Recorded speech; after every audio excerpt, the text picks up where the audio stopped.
എന്ത്? ലോകത്തെ ഏറ്റവും വലിയ ഒരു സമ്പന്നൻ, ലോകത്തെ ഏറ്റവും വലിയ, ഇന്നിപ്പോ 2018 നമ്മുടെ ഇന്ത്യയിൽ എന്ന് വെക്കേണ്ട ലോകത്തെ ഏറ്റവും വലിയൊരു കോടീശ്വരൻ ഇന്ന് മരിച്ചു എന്ന് സങ്കല്പിക്കുകയും, ലോകത്തെ ഏറ്റവും വലിയ മുതലാളി അതേ ദിവസം തന്നെ ലോകത്തെ ഏറ്റവും വലിയ തെണ്ടി, യാചകൻ, ഭിക്ഷക്കാരൻ, ലോകത്തെ ഏറ്റവും വലിയൊരു ബെഗർ അതേ ദിവസം മരിച്ചു എന്ന് വെക്കുക. രണ്ടാളെയും മയ്യത്ത് കുളിപ്പിച്ചു, കഫൻ ചെയ്തു, കെട്ടിപ്പൊതിഞ്ഞ് രണ്ടാളെയും മയ്യത്ത് കെട്ടിൽ കിടത്തി, അടുത്തടുത്ത് ഇങ്ങനെ കിടത്തി.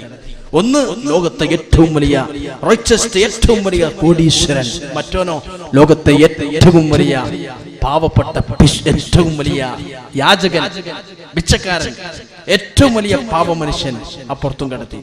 ഈ രണ്ട് മയ്യത്തുകൾക്ക് അങ്ങോട്ടും ഇങ്ങോട്ടും ഒന്ന് കൺവേ ചെയ്യുന്ന ഒരു കൺവെർസേഷൻ അല്ലാഹു തആല അവസരം കൊടുത്താൽ ഈ മുതലാളി യാചകനോട് ചോദിക്കാൻ, നീ ഈ ലോകത്തെ ഇന്നത്തെ ഏറ്റവും വലിയ ഭിക്ഷക്കാരൻ തെണ്ടിയാണല്ലോ, നീ മരിച്ചു, എന്താണ് നിനക്ക് ലോകം സമ്മാനിച്ചത്? മരിച്ചു പോകുമ്പോ എന്താണ് നിനക്ക് ജനങ്ങൾ തന്നത്? ആ ഭിക്ഷക്കാരൻ പറയുന്നു, എനിക്ക് 3 തുണി തന്നു ജനങ്ങൾ. 3 തുണിയും അല്പം പഞ്ഞിയും, എന്റെ മൂക്കിലും കണ്ണിലും കൈവിരലുകൾക്കിടയിലും അല്പം പഞ്ഞിയും, 3 തുണിയും പഞ്ഞിയുമാണ് എനിക്ക് ജനങ്ങൾ തന്നത്. പിന്നെ ഭിക്ഷക്കാരന്റെ നെക്സ്റ്റ് വൺ ചോദ്യം, ഇനി നിങ്ങൾ ലോകത്തെ ഏറ്റവും വലിയ മുതലാളിയാണല്ലോ, ഞാൻ നിങ്ങളോട് ചോദിക്കട്ടെ, എന്താണ് നിങ്ങൾക്ക് അവർ തന്നത്? നിങ്ങളെ യാത്രയാക്കുമ്പോ എന്താണ് നിങ്ങൾക്ക് തന്നത്? അയാൾ പറഞ്ഞു, എനിക്ക് 3 തുണിയും അല്പം പഞ്ഞിയും. അന്നേരം ഈ യാചകൻ ചോദിക്കാൻ, നമ്മൾ തമ്മിൽ എന്താണ് ഒരു വ്യത്യാസമുള്ളത്? നമ്മൾ തമ്മിൽ എന്താണ് വ്യത്യാസമുള്ളത്?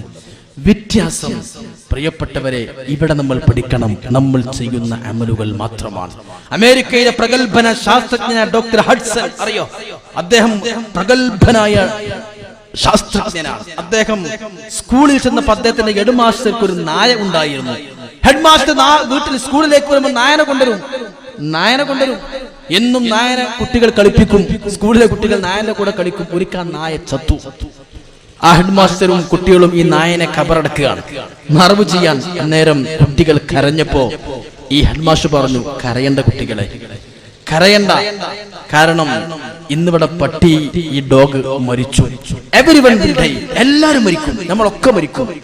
അപ്പൊ ഈ കുട്ടി വീട്ടിലേക്ക് ചെന്നു, സങ്കടത്തോടെ അമ്മയോട് പറഞ്ഞു, അമ്മ എനിക്ക് സന്തോഷമല്ല. എന്താ മോനെ?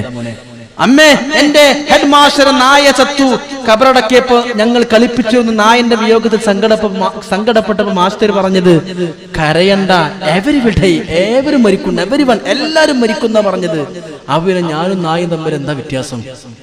എല്ലാരും മരിച്ചു, പിന്നെ നായും ഞാനും വ്യത്യാസം? അപ്പൊ അമ്മ പറഞ്ഞു, what your headmaster said, it's half his truth. നിന്റെ ഹെഡ്മാസ്റ്റർ എന്ത് പറഞ്ഞു? പകുതി സത്യമുള്ളൂ, പകുതി സത്യമല്ല. കാരണം ഈ നായ മരിച്ചതോടുകൂടെ കഴിഞ്ഞു, മറിച്ച് മനുഷ്യൻ മരിക്കുന്നില്ല, ആത്മാവ് മരിക്കുന്നില്ല, അത് തുടക്കാണ്.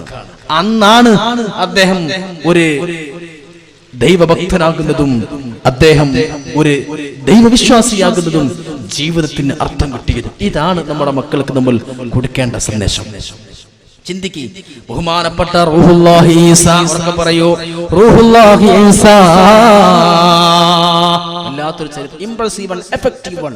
നിങ്ങൾ ശ്രദ്ധിക്ക്, സുബ്ഹാനല്ലാഹ്. ഈസാ നബി ഇങ്ങനെ പോവാണ്.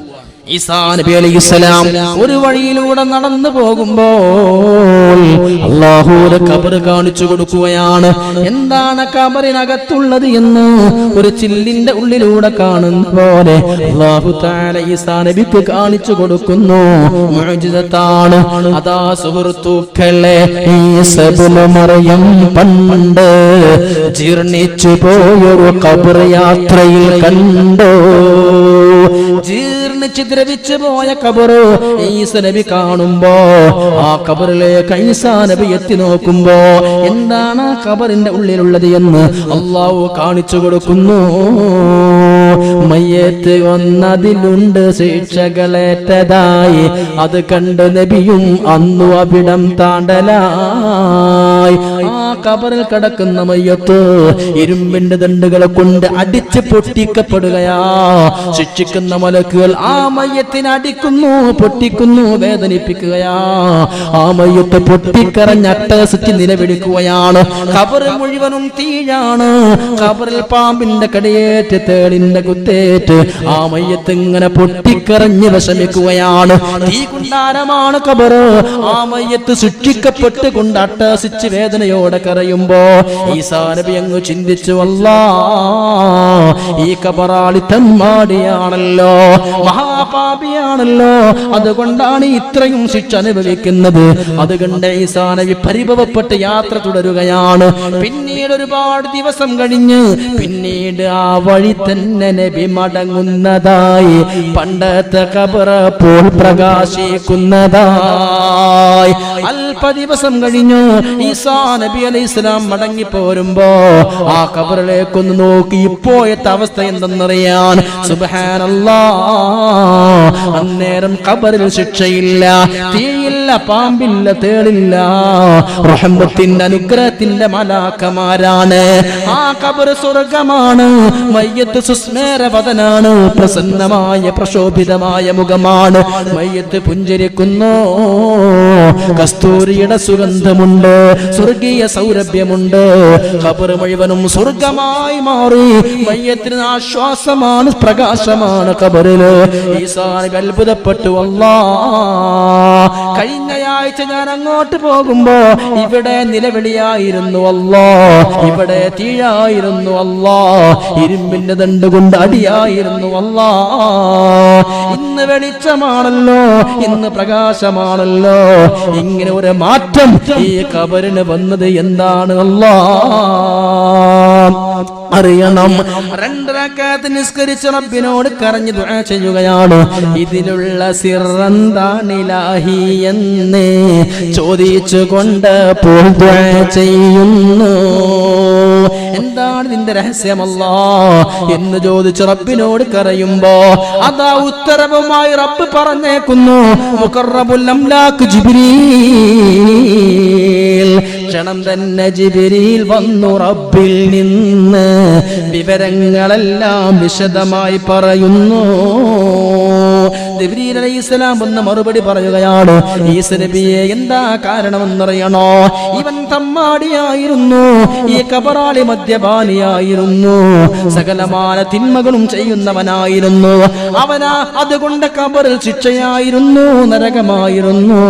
അല്ലാഹു മലക്കുകളെ കൊണ്ട് ഖബറിൽ പൊട്ടിച്ച് ശിക്ഷിക്കുകയായിരുന്നു. പക്ഷേ അവൻ മരിക്കുമ്പോ ഭാര്യ ഗർഭിണിയായിരുന്നു. ഇവൻ ദോഷിയായവനാണ്, എന്നാൽ തന്നെയും മരിക്കുന്ന സമയത്തുണ്ട് ഇവനൊരു ഭാര്യയും പരിപൂർണ ഗർഭിണി ആയിരുന്നവളന്ന്. പിന്നീട് അവൾക്കൊരു കുട്ടി വെളിയിൽ വന്നു. നബിയെ, ഇവൻ തമ്മാടിയും മദ്യപാനിയുമാ, പക്ഷെ ഇവൻ മരിക്കുമ്പോ ഭാര്യ ഗർഭിണിയാ. പിന്നെ ഭാര്യ പ്രസവിച്ചു, ഒരു കുഞ്ഞുണ്ടായി.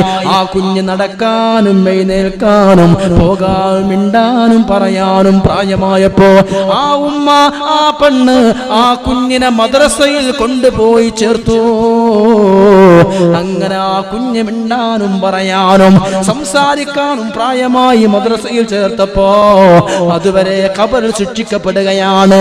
അങ്ങനെ മദ്രസയിൽ നിന്ന് ചൊല്ലിക്കൊടുത്തു ഉസ്താദ് ബിസ്മില്ലാഹി, അവനേറ്റ് ചൊല്ലിയതും ബിസ്മില്ലാഹി. ഇന്ന് പാണക്കാട് തങ്ങൾ ചെയ്ത പണിയതാ. ഉസ്താദിന്റെ മുമ്പിൽ കൊണ്ടുപോകുമ്പോ ഈ പിഞ്ചു പൈതലിന്, ആ പിഞ്ചു പൈതലിന് ചൊല്ലിക്കൊടുത്തു ഉസ്താദ് ബിസ്മില്ലാഹി, അവനേറ്റ് ചൊല്ലിയതും ബിസ്മില്ലാഹി. ആദ്യാക്ഷരം പറഞ്ഞു കൊടുക്കുമ്പോ, ബിസ്മി അങ്ങ് ചൊല്ലിക്കൊടുക്കുമ്പോ, അല്ലാഹുവിന്റെ നാമം പറഞ്ഞു കൊടുക്കുമ്പോ ഈ കുഞ്ഞ് ഏറ്റുചൊല്ലി. ആ നിമിഷം ഈസാ നബിയെ, ഈ കുട്ടിയുടെ വാപ്പാന്റെ ഖബറിലുള്ള മലക്കുകളെ അല്ലാഹു തിരിച്ചു വിളിച്ചു. ആ മയ്യത്തിനെ ശിക്ഷിക്കുന്ന മലക്കുകളോട് അല്ലാഹ് പറഞ്ഞു, ഇനി അവനെ അടിക്കണ്ട ശിക്ഷിക്കണ്ട, ഇവനുള്ള കുഞ്ഞ് പുറത്ത് ബിസ്മിയോദലും ഞാൻ ഇവന് അടിയിൽ ഇട്ട് ശിക്ഷ കൊടുക്കലും എനിക്കിഷ്ടമില്ലതിൽ ലജ്ജയും എനിക്കുണ്ട്, റഹ്മത്തിറക്കിയതാ പൊറുത്തത് കൊണ്ട് ഞാൻ മാന്യനാണല്ലോ. അല്ലാഹ് പറയാ, ഞാൻ പ്രതാപശാലിയാണല്ലോ, എനിക്കത് യോജിക്കൂല. എന്റെ ദീനിന്റെ കാര്യം ഈ തമ്മാടിയുടെ മകൻ പറയുമ്പോ, എന്റേത് ഓതുമ്പോ, എന്റെ ഇൽമ് പറയുമ്പോ ആ കുഞ്ഞിന്റെ കാരണമായ വാപ്പാനെ ശിക്ഷിക്കാൻ എനിക്ക് താല്പര്യമില്ല. അതുകൊണ്ട് ഞാൻ ഇവൻ അടിയിൽ ഇട്ട് ശിക്ഷ കൊടുക്കലും അവനുള്ള കുഞ്ഞ് പുറത്ത് ബിസ്മിയോദലും എനിക്ക് ഇഷ്ടമില്ലതി ലജ്ജയും എനിക്കുണ്ട്, റഹ്മത്തിറക്കിയതാ പൊറുത്തത് കൊണ്ട്. ഈസാ നബിയെ, നിങ്ങൾ അങ്ങോട്ട് പോകുമ്പോ ഈ കബറാളിയുടെ മകനെ മദ്രസയെ ചേർത്തിട്ടില്ലായിരുന്നു. ഇങ്ങോട്ട് വരുന്നതിന്റെ തൊട്ട് മുമ്പ് മദ്രസയെ ചേർത്തി വാപ്പാന കബർ സ്വർഗവുമായി എന്ന് ജിബ്രീൽ മറുപടി പറഞ്ഞു എന്ന് മുഹമ്മദ് മുസ്തഫ. ഈ ചരിത്രം ഇതിലൂടെ കേട്ട് ഇത് രണ്ട് ഒഴിവാക്കാനുള്ളതല്ല, ഇതിനൊരു പാഠം പഠിക്കാനുണ്ട്. എന്താണ് ആ പാഠം? എന്താണ് ആ പാഠം? പ്രിയപ്പെട്ട സഹോദരങ്ങളെ, അള്ളാഹുവിന്റെ പരിശുദ്ധമായ ഇൽമ് ഉള്ളൊരു മകനുണ്ടെങ്കിൽ നിങ്ങൾക്ക് രക്ഷയാണ്. അതിന് ഞാൻ പറയട്ടെ, അപ്പൊ എനിക്ക് ഭൗതിക മതവിജ്ഞാനം മാത്രം എന്റെ കുട്ടിക്ക് കൊടുക്കുകയാണെങ്കിൽ അങ്ങനെ വിഷമിക്കൽ. ഈ കാലഘട്ടത്തിൽ അനുയോജ്യമായ സ്ഥാപനങ്ങൾ ഞാൻ പഠിച്ചത് ചെമ്മാട് ദാറുൽ ഹുദ ഇസ്ലാമിക് യൂണിവേഴ്സിറ്റിയിലാണ്. ലോകത്തറിയപ്പെട്ട ആഗോള പണ്ഡിതനാണ് സിംസാറുൽ ഹഖ് ഹുദവി. അബുദാബിയിലൊക്കെ അറബികൾക്കും ഇംഗ്ലീഷുകാർക്കും മണിക്കൂറുകളോളം ഇംഗ്ലീഷിൽ, പിന്നെ അറബിയിൽ, പിന്നെ ഉറുദുവിൽ, പിന്നെ മലയാളത്തിൽ ഏത് ഭാഷയും കൈകാര്യം ചെയ്യാൻ കഴിയുന്ന മതബൗദ്ധികം സമന്വയമായി പഠിപ്പിക്കുന്ന ദക്ഷിണേന്ത്യയിലെ ഏറ്റവും വലിയ മതബൗദ്ധിക സമന്വയ കലാലയം ചെമ്മാട് ദാറുൽ ഹുദ ഇസ്ലാമിക് യൂണിവേഴ്സിറ്റി. ഇതുപോലെയുള്ള സ്ഥാപനങ്ങൾ കേരളത്തിലുണ്ട്. എന്റെ മകനക്ക് വെറും മതം മാത്രം പഠിച്ചാൽ ഇന്നത്തെ കാലത്ത് എന്താ അതുകൊണ്ട് കിട്ടിയത് ചിന്തിക്കണ്ട. ഭൗതികവും മതം രണ്ടും പഠിപ്പിക്കുന്ന സ്ഥാപനങ്ങൾ നിങ്ങളുടെ മക്കൾക്ക് നിങ്ങൾ തെരഞ്ഞെടുത്ത് കൊടുക്കണം. തുടക്കത്തിലെ നോക്കണം പ്രിയപ്പെട്ട സഹോദരങ്ങളെ, തുടക്കത്തിൽ തന്നെ നമ്മൾ ശ്രദ്ധിക്കണം. അതാ ഞാൻ നിങ്ങളെ ഊന്നി പറഞ്ഞു. ഇവിടെ അൽബിറിന്റെ സ്വപ്നം പറഞ്ഞു. നമ്മൾ പഴയ കാലം പോലല്ല, കാലം മാറിയില്ലേ. പണ്ട് ഞാൻ ഓർക്കുകയാ, ഒരു ടെലിഫോണിന് വേണ്ടിയിട്ട്, ഒരു ടെലിഫോൺ കണക്ഷന് വേണ്ടിയിട്ട് MP യെ കണ്ടത് എന്റെ വീട്ടിൽ നിന്ന് പോയിട്ട്. മനസ്സിലായോ? എക്സ്ചേഞ്ച് പോയിട്ട് എഴുതി കൊടുത്തിട്ട് കിട്ടുന്നില്ല. അവസാനം MP കോട്ടയിൽ ഒരു ഫോൺ, എന്നിട്ട് തന്നെ ഇതിന് വേണ്ടി ഒരുപാട് കാശ്. പിന്നെ ഒരു ടെലിഫോൺ കണക്ഷൻ കിട്ടണമെങ്കിൽ 5000 രൂപ വേറെ കെട്ടിവെക്കണം. ഒരുപാട് മുമ്പല്ല, തൊട്ട് മുമ്പ്. ഇന്ന് ആർക്ക് വേണം ലാൻഡ് ഫോൺ? ആർക്ക് വേണം? നിങ്ങൾ കൊണ്ടുപോയിക്കോളി എന്ന് പറഞ്ഞ ഒരുപാട് ഓഫർ ഗവൺമെന്റ് വെച്ചു, എന്നിട്ടും വേണ്ട. കാരണം എത്ര പെട്ടെന്നാ മാറിയത്, എത്ര പെട്ടെന്നാ മാറി. ഇതാണ് കാലം. പ്രിയപ്പെട്ടവരെ, എന്തിനും ഭാഷയും അറിവും നിർബന്ധമായി വന്നിരിക്കുന്ന കാലമാണ്. നമ്മൾ അടിമകളായി. ആദ്യം ജിയോ വന്നപ്പോ നമ്മൾ മനസ്സിലാക്കി ഇവർ പോയത്തക്കാരാണ്. പഠിച്ചോനെ, ഇവർ അൺലിമിറ്റഡ് ഡാറ്റ തരികയാണ്, എങ്ങനെ അവർക്ക് ലാഭം ഉണ്ടാകുക. നമ്മൾ അങ്ങനെ ചിന്തിച്ചിരുന്നു.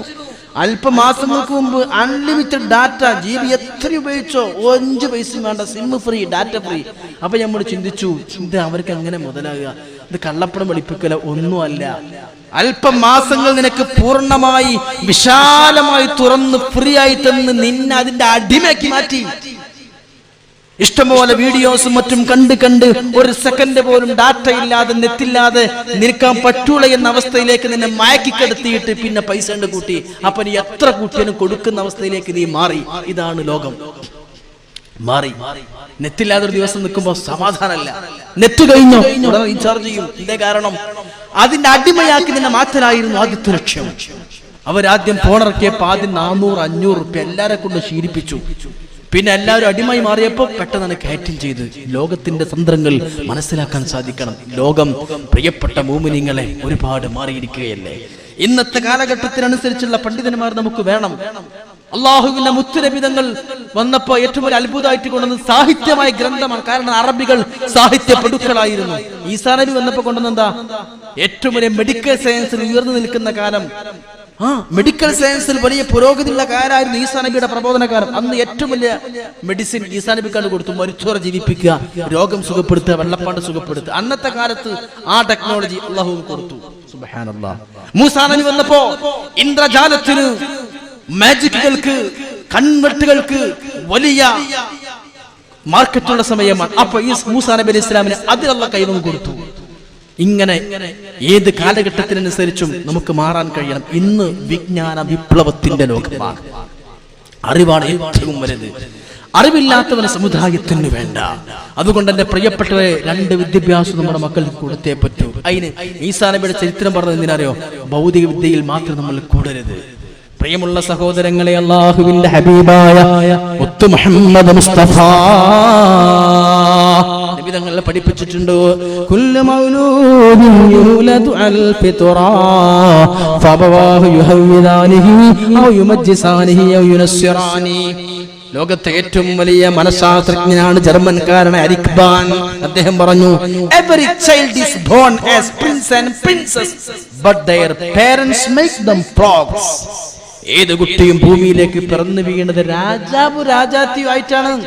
ഏത് കുട്ടിയും പിറന്നു വീഴുന്നത് രാജാവ് രാജാത്തിയും ആയിട്ടാണ്. But their parents make them frogs. അവർ തവളകളാക്കി മാറ്റുകയാണ്. ഇത് പറഞ്ഞത് ലോകത്തെ ഏറ്റവും വലിയ ജർമ്മൻ മനഃശാസ്ത്രജ്ഞൻ എരിക് ബാന. അല്ലാഹുവിന്റെ റസൂൽ പറഞ്ഞതോ, ഏത് മനുഷ്യനും ശുദ്ധ പ്രകൃതിയിൽ ആ കുഞ്ഞ് ജനിക്കുന്നത് തന്തി തള്ളിയാണ് കേടുവരുത്തുന്നത്. വളരെ ചിന്തിക്കണം നിങ്ങൾ. എന്റെ മകനക്ക് എല്ലാം അറിയും ഉസ്താദേ, ഏത് കമ്പ്യൂട്ടർ ഓപ്പൺ ചെയ്യും, ഏത് മൊബൈൽ ഞാൻ എവിടെ വെച്ചാലും അതെല്ലാം ഓപ്പൺ ചെയ്യും. ഇത് വലിയ അഹങ്കാരമായിട്ട് പറയും. പ്രിയപ്പെട്ട മോമിനിങ്ങളെ, ഒരു കാര്യം നമ്മൾ മനസ്സിലാക്കണം. ആരെ മുമ്പിലും തല ഉയർത്തി നിൽക്കേണ്ട മക്കളെ ഇന്ന് മരണ വീട്ടിലും കല്യാണ വീട്ടിലും തല താഴ്ത്തി ഇങ്ങനെ മൊബൈലിലേക്ക് നോക്കി ഒന്നിനും കൊള്ളാത്ത മൂടന്മാരാക്കി മാറ്റി. ഇന്ന് നമ്മൾ ഒരു 4 ആളെ മുമ്പിൽ വർത്തമാനം പറയാൻ കോംപ്ലക്സ് ആണ്. മുമ്പ് കളിക്കണമെങ്കിൽ പഴയ കാലത്തെ കളി ക്രിയാത്മകമായിരുന്ന സർഗാത്മകമായിരുന്ന 4, 5, 10 കുട്ടികൾ കൂടി കളിക്കുമ്പോൾ ബന്ധങ്ങളും പരിചയങ്ങളും സ്നേഹങ്ങളും ഉണ്ടായിരുന്നു. ഉച്ചക്ക് ചോറ് കഴിക്കുന്ന അയൽപ്പക്കത്തെ വീട്ടിൽ നിന്ന്, രാത്രി മറ്റേ വീട്ടിൽ നിന്ന്. ഇന്ന് കളിക്കാൻ കൂട്ടുകാർ വേണ്ട. 10 ആള് കളിക്കുന്ന ക്രിക്കറ്റും ഫുട്ബോളൊക്കെ ഒരൊറ്റ മൊബൈൽ മതി, കൂടുതൽ ആള് വേണ്ട. ഇന്നത്തെ ലോകം അങ്ങനെയായി മാറി. അങ്ങനെയാകുമ്പോ പ്രിയപ്പെട്ട മോമിനിങ്ങളെ, നമ്മൾ ചിന്തിക്കും, നമ്മുടെ മക്കൾക്ക് ബുദ്ധി വികസിക്കല്ല ചെയ്യുന്നത്. ഇത് ശാസ്ത്രം കണ്ടെത്തിയിട്ടുണ്ട്, ബുദ്ധി വികസിക്കല്ല. കാരണം ടെക്സ്റ്റ് മെമ്മറിയിൽ നിന്ന് പേജ് മെമ്മറിയിലേക്ക് ഒരുപാട് വീഡിയോസ് നമ്മുടെ മൊബൈൽ ഉണ്ടാകുമ്പോൾ പെട്ടെന്ന് GB കഴിഞ്ഞു പോകും.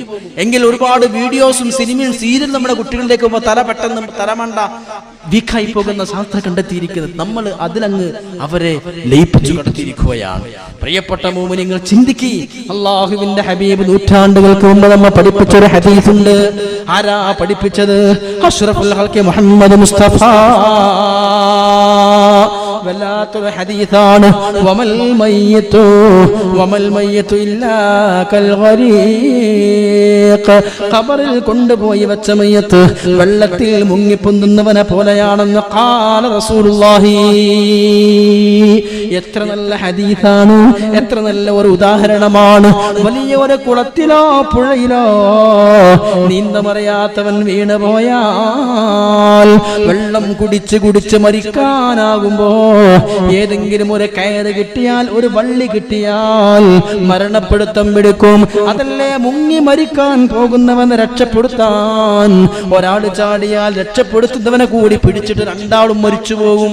കാരണം അത്രയും ഒരു അവസ്ഥയാണ് മുങ്ങിപ്പൊന്ന്. അള്ളാഹു നമ്മളെ കാത്തു രക്ഷിക്കുമാറാകട്ടെ. ഇതാണ് മരിച്ച് ഉമ്മാനും ബാപ്പാനും മയ്യത്ത് കബർക്കാണ്ട് വെച്ചവരവസ്ഥ.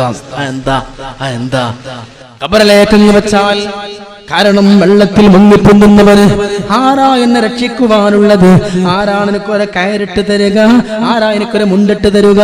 ആരാണ് എന്നെ രക്ഷിക്കുക എന്ന് ഒരു വെള്ളത്തിൽ മുങ്ങിപ്പൊന്തുന്നവൻ കരുതുന്ന പോലെ ഖബറിലേക്ക് മയ്യത്തിനെ വെച്ചാൽ അല്ലാഹുവിന്റെ മുത്ത് നബി തങ്ങൾ പറയുകയാണ്, ഇന്നലിൽ ഖബറിൽ അല്ലാഹുത്താ. ഏത് മയ്യത്തിനെ ഖബറിൽ വെച്ചാലും ഖബർ മയ്യത്തിനെ കൊണ്ട് ഞെരുക്കും ഇടുക്കുമെന്ന് ഖാല റസൂലുള്ളാഹി.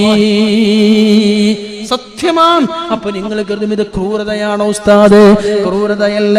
അല്ലാഹുവിന്റെ നടപടി എങ്ങനെയാണ്? അല്ലാഹുവിന്റെ തീരുമാനം എങ്ങനെയാണ്? ഏത് മുസ്ഹഫിന്റെ നടുകഷ്ണമായാലും ഏത് വലിയായാലും ഖബറിന്റെ ഞെരുക്കത്തിൽ നിന്ന് രക്ഷപ്പെടാൻ കഴിയൂല. അല്ലാഹുവിന്റെ അമ്പിയാക്കളല്ലാത്ത ഒരാളെയും ഖബർ വെറുതെ വിടൂല കേട്ടോ. അള്ളാന്റെ നബിമാര് മാത്രമാണോ ഖബറിന്റെ നെക്കലിൽ നിന്ന് ഞെരുക്കത്തിൽ നിന്ന് രക്ഷപ്പെട്ടത്? വേറെ ഖലീഫമാര് രക്ഷപ്പെട്ടിട്ടില്ല. നബി തങ്ങളുടെ ഭാര്യമാർക്ക് രക്ഷയില്ല. സിദ്ദീഖ് തങ്ങൾക്കോ ഉമർ തങ്ങൾക്കോ ഒരാൾക്കും ഖബറിന്റെ ഞെരുക്കത്തിൽ നിന്ന് രക്ഷയില്ല. എല്ലാരെ കൊണ്ടും ഖബർ നോക്കും. പക്ഷേ അവരൊക്കെ മഹാന്മാരായതുകൊണ്ട് പെട്ടെന്ന് നെക്കിയത് വിടും. നമ്മളെ പോലത്തെ പാപികൾ നെക്കിയാൽ അങ്ങനെ കാലങ്ങളോളം നിൽക്കും. അത് നമ്മുടെ ഈ കണ്ണുകൊണ്ട് കാണാൻ പറ്റൂല. അല്ലാഹു നമ്മുടെ ഖബറിന്റെ ഖബറിന്റെ ശിക്ഷയെ തൊട്ട് രക്ഷിക്കുമാറാകട്ടെ. നമ്മൾ അത്തഹിയ്യാത്തിൽ പറയുന്നത് അല്ലാഹുമ്മ ഇന്നി അഊദു ബിക മിൻ അദാബിൽ ഖബരി എന്നാണ്. അല്ലാഹുവിന്റെ റസൂൽ ഖബറിനെ പറഞ്ഞതെന്താ? ലോകത്ത് ഏറ്റവും ഭീകരമായ കാഴ്ച ഖബറാണ്.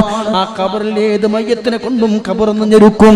അല്ലാഹുവിന്റെ പൊന്നാര മുത്തുനബി തങ്ങളെ സൈനബി എന്ന പൊന്നുമോൾ, കാലിന്റെ ചോപ്പ് മാറാത്ത നബി തങ്ങളെ പ്രിയപ്പെട്ട പൊന്നുമോൾ, നബി തങ്ങൾക്ക് 7 മക്കളാണ്. അതിൽ 6 മക്കളെയും നബി തങ്ങളെ കൈ കൊണ്ട് ഖബറിലേക്ക് വെച്ചിട്ടുണ്ട്.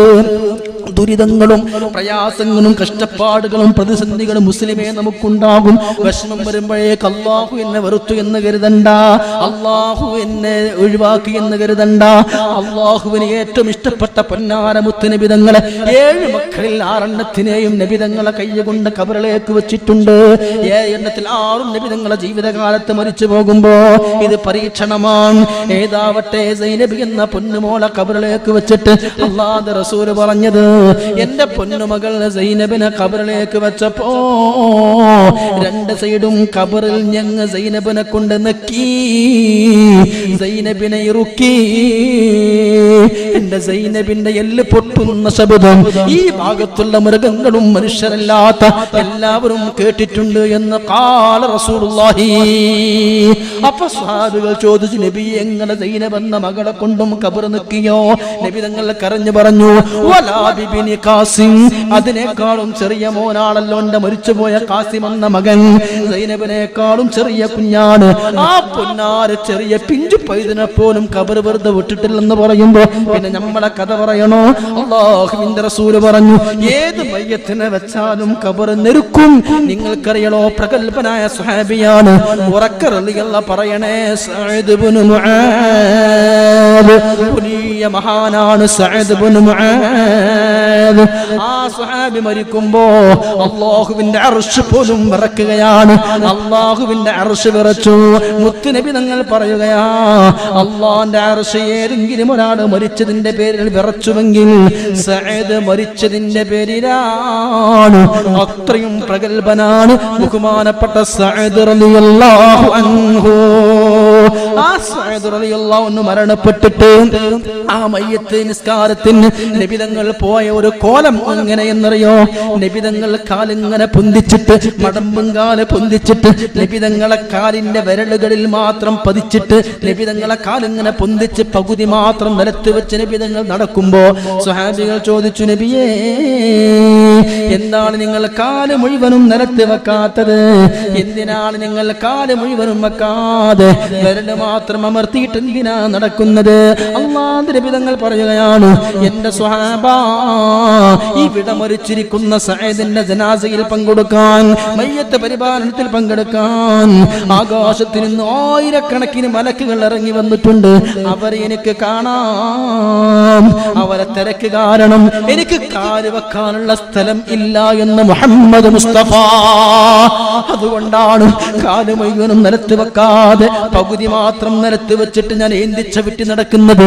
മലക്കുകളെ തിരക്ക് കാരണം ഗ്യാപ്പില്ലാത്തത് കൊണ്ടെന്ന് പറയുമ്പോ മാത്രമല്ല, അല്ലാഹുവിന്റെ മുത്തുനബി തങ്ങൾ പറഞ്ഞു, 70,000 മലക്കുകളാണ് ഇറങ്ങി വന്നത്. നോക്കൂ, ഈ മരിച്ചിരിക്കുന്ന സഅദ് റളിയല്ലാഹു അൻഹു മരിക്കുന്നതിന് മുമ്പ് നബി തങ്ങൾ പറയും, സഅദ് വരുന്നുണ്ട്, എഴുന്നേറ്റിക്കൂ എന്ന് പറയും. അത്രത്തോളം ബഹുമാനിച്ചിരുന്ന സഅദ് റളിയല്ലാഹു അൻഹു, അദ്ദേഹത്തിന്റെ ജനാസ, അദ്ദേഹത്തിന്റെ മയ്യത്ത് തീരെ കനമില്ല, വെയിറ്റില്ല. മയ്യത്ത് കട്ടിലേക്ക് വെക്കുമ്പോ വെയിറ്റ് തീരെയില്ല, കനമില്ല. സ്വഹാബികൾ ചോദിച്ചു, നബിയേ, സഈദിന്റെ മയ്യത്തിന് കനമില്ലല്ലോ, മയ്യത്തിന് ഒരു ഭാരമില്ലല്ലോ. നബി തങ്ങൾ പറഞ്ഞു, സ്വഹാബാ, അല്ലാഹുവിന്റെ മലക്കുകളാണ് സഈദിനെ ചുമക്കുന്നത്. അല്ലാഹുവിന്റെ കോടി ലക്ഷക്കണക്കിന് മലക്കുകൾ അവരാണ് സഈദിന്റെ മയ്യത്ത് എടുക്കുന്നത്. അതുകൊണ്ടാണ് നിങ്ങൾക്ക് ഭാരമില്ല, അതുകൊണ്ടാണ് നിങ്ങൾക്ക് കനമില്ലാത്തത്. അപ്പൊ എന്റെ സദസ്സിലുള്ള ആളുകളെ, പെണ്ണുങ്ങളെ ഓർക്കണം. സഈദ് ഇബ്നു മുആദിന്റെ മഹത്വങ്ങൾ ഞാൻ അക്കമിട്ട് പറയട്ടെ.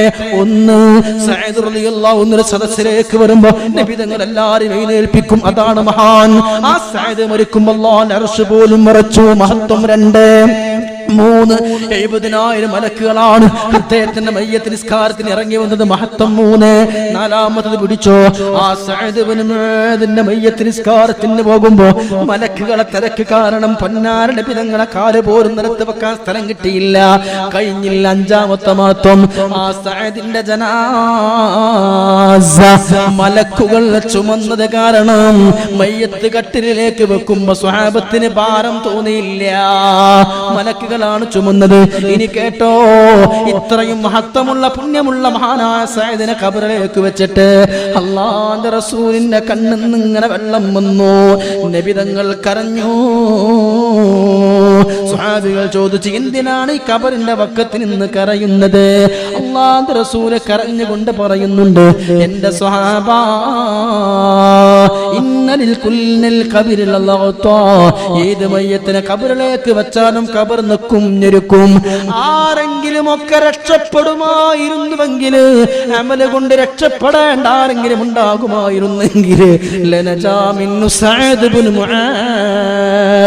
എന്റെ സഈദെങ്കിലും രക്ഷപ്പെടേണ്ടിയിരുന്നു. ഇല്ല, സഈദിനെയും ഖബർ വെറുതെ വിട്ടിട്ടില്ല. സഈദിനെ കൊണ്ടും ഖബർ നക്കി, ഖബർ ഞെരുക്കി എന്ന് പറഞ്ഞ് കരയുന്നു മുഹമ്മദ് മുസ്തഫ. അപ്പോ പിന്നെ സാധുക്കളായ എന്റെയും നിങ്ങളെയും കഥ പറയണോ? ഈ ആകാശത്തിൽ നിന്ന് 70,000 മലക്കുകൾ ഇറങ്ങി വന്ന മലക്കുകൾ ജനാസ ചുമന്ന സഈദിനെ പോലും ഖബർ നിൽക്കിയിട്ടുണ്ടെങ്കിൽ നബി തങ്ങൾ ദുആ ചെയ്തപ്പോ പിന്നെ ഖബർ വിട്ടു, സുഖപ്പെടുത്തി.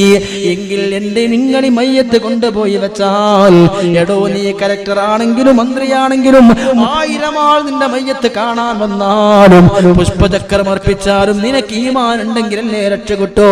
അങ്ങനെ ഖബറിലേക്ക് വെക്കുമ്പോ, നിന്നെ നിൽക്കുമ്പോ നിലയില്ല വെള്ളത്തിൽ നീന്താന്നറിയാതെ മുങ്ങി മരിക്കുന്നവൻ ആരെങ്കിലും അന്ന് എന്നെ രക്ഷിച്ചിരുന്നുവെങ്കിൽ എന്ന് ചിന്തിക്കുന്ന പോലെ ഖബറിൽ കിടക്കുന്ന ഉമ്മ, ഖബറിൽ കിടക്കുന്ന വാപ്പ,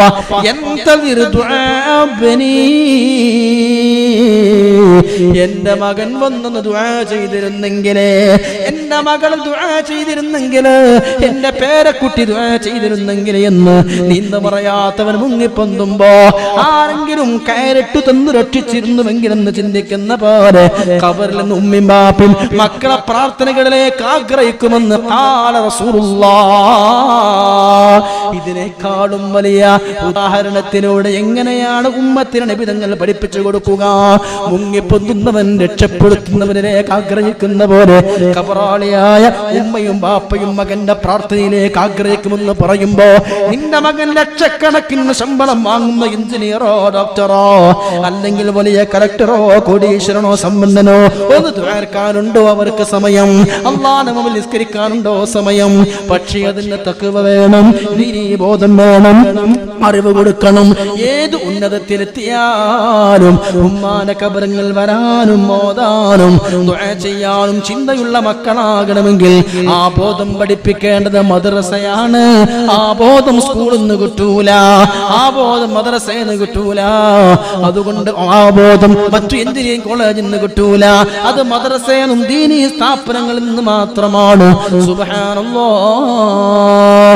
ബഹുമാനപ്പെട്ട ഫാത്തിമ ബീവിയെ പെണ്ണുങ്ങളെ നിങ്ങൾക്കറിയാമല്ലോ, നബി തങ്ങളുടെ പ്രിയപ്പെട്ട പെണ്ണുമകളാ. സ്വർഗത്തിലേക്ക് 70,000 ഹൂറീൻ പെണ്ണുങ്ങളെ അകമ്പടിയോടെ പോകുന്ന മഹദിയാണ്. ദുനിയാവിലെ റിയാലിറ്റി ഷോയിൽ പങ്കെടുക്കുന്ന, ഏതെങ്കിലും സ്റ്റേജ് ഷോയിൽ പങ്കെടുക്കുന്ന പെണ്ണിനെ ആര് കൈയടിച്ചാലും, എത്ര പ്രേക്ഷകർ SMS അയച്ചാലും അതൊക്കെ അല്പമല്ലേ ഉള്ളൂ. എന്നാൽ ലോകത്തെ ഏറ്റവും വലിയ സ്വർഗമല്ലേ, സ്വർഗം ലോകത്തെ ഏറ്റവും വലിയ സുഖമല്ലേ സ്വർഗം. ആ സ്വർഗത്തിലേക്ക് ഫാത്തിമ പോകുമ്പോ 70,000 ഹൂർ നിങ്ങൾ അകമ്പടിയാ. അങ്ങനെ സ്വർഗമുണ്ടെന്ന് ഉറപ്പുള്ള ഫാത്തിമാന്റെ ജനാസ ഖബറിലേക്ക് കൊണ്ടുപോയി. ആ ഖബറിന്റെ ചാരത്ത് മയ്യത്ത് കട്ടിൽ വെച്ചിട്ട് അബൂദറുൽ ഗിഫാരി എന്ന പ്രഗൽഭനായ സ്വഹാബി ആ ഖബറിനോട് ചോദ്യം ചോദിച്ചു, ഖബറേ, നിന്നിലേക്ക് കൊണ്ടുവെക്കപ്പെടുന്ന മയ്യത്ത്, നിന്നിലേക്ക് ഇറക്കി വെക്കപ്പെടുന്ന മയ്യത്ത് ആരുടേതെന്നറിയോ? അല്ലാഹുവിന്റെ റസൂലിന്റെ മകളാ, അലിയാരുടെ ഭാര്യയാ, ഹസൻ ഹുസൈന്റെ ഉമ്മയാണ്. ഫാത്തിമാന്റെ മഹത്വങ്ങൾ എണ്ണമിട്ട് അക്കമിട്ട് പറഞ്ഞിട്ട് ഖബറിനോട് ഇങ്ങനെ പറയുമ്പോ ആ ഖബറിൽ നിന്ന് അല്ലാഹു വിളിയാളം കേൾപ്പിക്കുകയാ, മാനമൗലി ഹസബിൻ വലാ നസബിൻ, എന്നോട് തറവാട് പറയണ്ട, എന്നോട് വെൽപ്പത്തരം പറയണ്ട, ആരെ മകളെന്ന് എന്നോട് പറയണ്ട, ആരെ ഭാര്യയെന്ന് എന്നോട് പറയണ്ട, ആരെ ഉമ്മയെന്ന് എന്നോട് പറയണ്ട. അമലുണ്ടോ? മാനമൗലി ഹസബിൻ വലാ നസബ്, അമലുണ്ടെങ്കിൽ ഞാൻ രക്ഷപ്പെടുത്തുമെന്ന് ഖബർ പോലും വിളിച്ചു പറയുമ്പോ ഒന്നുമില്ലാത്ത പാപികളായ പെണ്ണുങ്ങളെ ആണുങ്ങളെ നമ്മളെയൊക്കെ വെക്കപ്പെടുന്ന ഖബറിനെങ്ങാനും വർത്തമാനം പറയാൻ അല്ലാഹു ഒരു ഓപ്ഷൻ കൊടുത്താൽ എന്തായിരിക്കും പറയാം?